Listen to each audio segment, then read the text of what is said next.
जी अस्सलाम वालेकुम। अच्छा जी, ऐसे है कि अब हम क्वेश्चन नंबर 9 स्टार्ट कर रहे हैं। प्रॉब्लम नंबर 9 है, मैं उसकी कंप्लीट एक प्रॉब्लम सॉल्व कर रहा हूँ। सबसे पहले आपने जो क्वेश्चन में काम करना है वो नीचे एडजस्टमेंट्स पढ़नी है, और जो पर्टिकुलर आइटम वो एडजस्टमेंट कंटेन करती है आपने उस पर टिक करना है। जैसे मैंने नीचे पढ़ी तो मेरे पास एडजस्टमेंट में नज़र आता है सैलरीज आउटस्टैंडिंग, तो जहाँ पे सवाल में मेरे पास सैलरीज होगा उसके ऊपर मैं टिक कर दूंगा ऊपर ट्रायल बैलेंस में। इसका मतलब क्या होगा, इस पर एक एडजस्टमेंट कंटेन करती है। Same case with office expenses, इसके साथ भी एडजस्टमेंट है, मैंने टिक कर दी।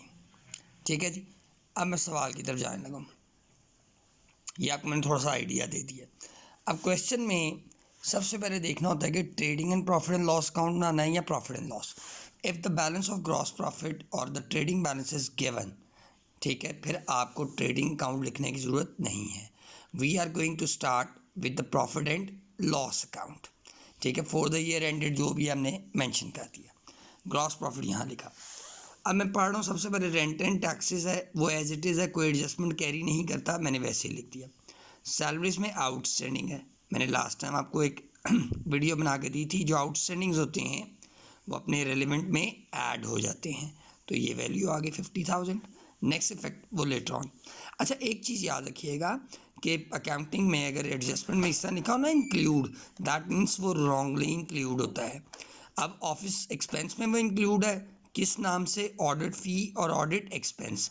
अब ये रॉन्गली है तो मैं इसे इसमें से लेस कर दूंगा। ये देखिए मैंने लेस किया, इन दोनों आइटम्स को लेस करने के बाद ये वैल्यू आ गई। फिर ऑडिट फ़ी और ऑडिट एक्सपेंस, दर हकीकत ये दोनों ही इनडायरेक्ट एक्सपेंसेस हैं, फिर मैं इसे प्रॉफिट एंड लॉस में एज अ इनडायरेक्ट एक्सपेंसेस भी शो करूँगा। तो ये देखें, मैंने आपको बताया था हर एडजस्टमेंट के दो इफेक्ट्स होते हैं मैक्सिमम, एक trading and profit and loss में होता है और दूसरा बैलेंस शीट में, लेकिन इस पर्टिकुलर आइटम का इफेक्ट दोनों ही प्रॉफिट एंड लॉस में हो गए, फर्दर इसका कोई इफेक्ट नहीं होगा। डिस्काउंट अगर डेबिट साइड पे लिखा है तो आपका एक्सपेंस है, और अगर वही डिस्काउंट क्रेडिट साइड पे लिखा है तो आपकी इनकम है। इसके बाद अगर मैं बात करूं तो नेक्स्ट में है कंपनसेशन टू एम्प्लॉय। जो एम्प्लॉय की जो भी कंपनसेशंस हैं, जो भी मुआवजा वगैरह है, वो आपका एक्सपेंस के तौर पे as a profit and loss आ गया।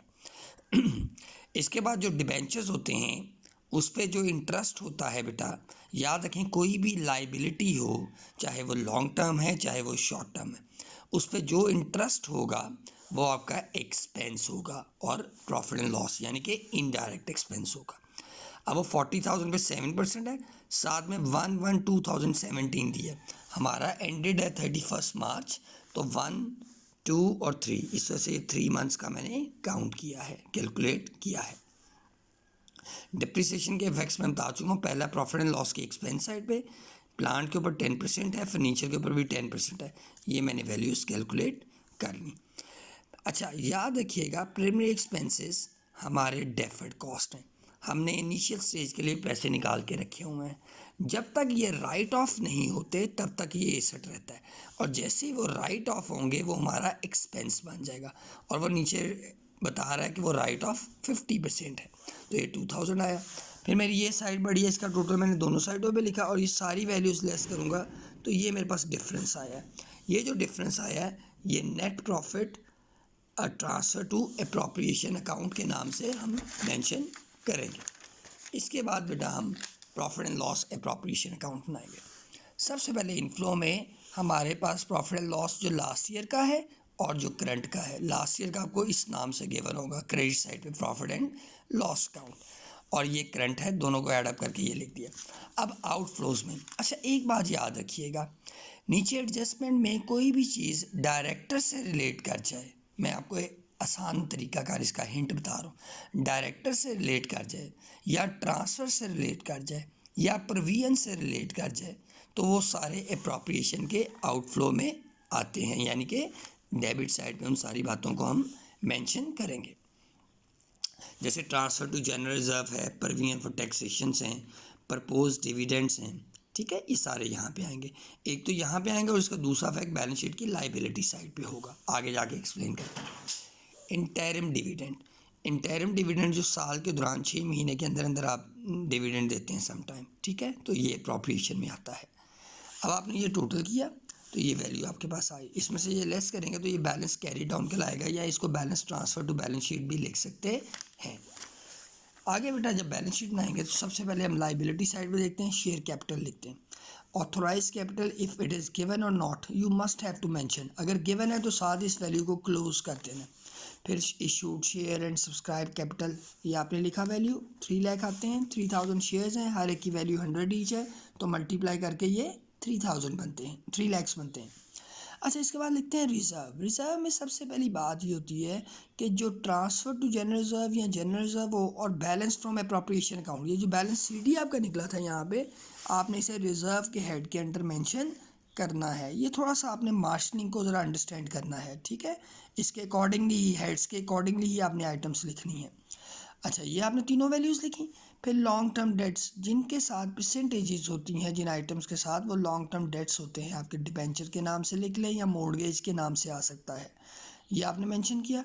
फिर current liabilities, creditors, liability for expenses, ये जितनी भी आउटस्टैंडिंग्स होती हैं या प्रपोज डिविडेंड होता है या प्रोविजन फॉर टैक्सेशंस होती हैं, ये सारी आपकी करंट लाइबिलिटीज़ में आते हैं। और अगर आपको याद हो, मैंने आपको ये सारी बातें रेशो में भी, अकाउंटिंग रेशो में भी बता चुका हूँ। तो ये इनके हेड के अंदर किया, तो मैंने ये साइड टोटल की तो ये 461200 आती है, ठीक है। ये 5 लाख इसमें शामिल नहीं किया क्योंकि ये क्लोज हो चुका है, ऑथोराइज्ड कैपिटल है, रजिस्टर्ड कैपिटल है। इसके बाद बेटा हम एसेट साइड में सबसे पहले फिक्स एसेट लिखते हैं। फिक्स एसेट यूजुअली वही होता है जिन पे हम डेप्रिसिएशन चार्ज करते हैं, जैसे प्लांट है उसकी क्यूमुलेटेड डेप्रिसिएशन हमने लेस की, फर्नीचर है उसकी क्यूमुलेटेड लेस की, तो ये वैल्यूज़ आती गई हैं हमारे पास। अच्छा, डेफर्ड कॉस्ट में मैंने आपको बताया था ना, प्रीमियम एक्सपेंस हमारा एसेट है लेकिन उसे लिखते हैं किसके अंडर है, डेफर्ड कॉस्ट, जो आगे जाके इस्तेमाल होगी। ये 4000 थी, जितना राइट ऑफ हुआ होगा वो इसमें से लेस करेंगे, रिमेनिंग वैल्यू आपके पास 2000 आ गई। फिर आप करंट एसेट्स देखेंगे, डेटर्स हैं, क्लोजिंग स्टॉक्स हैं, कोई भी एडवांसेस होंगे वो आपके करंट एसेट्स आएंगे। कैश इन हैंड और अनएक्सपायर्ड पेमेंट्स, ये आपने एट दी एंड टोटल किया तो ये आपके पास वैल्यू आ गई, ठीक है बेटा। ये दोनों साइडें आप इक्वल हैं। Thank you so much. Practice के लिए आप इससे 2 पिछले सवाल करेंगे। Thank you.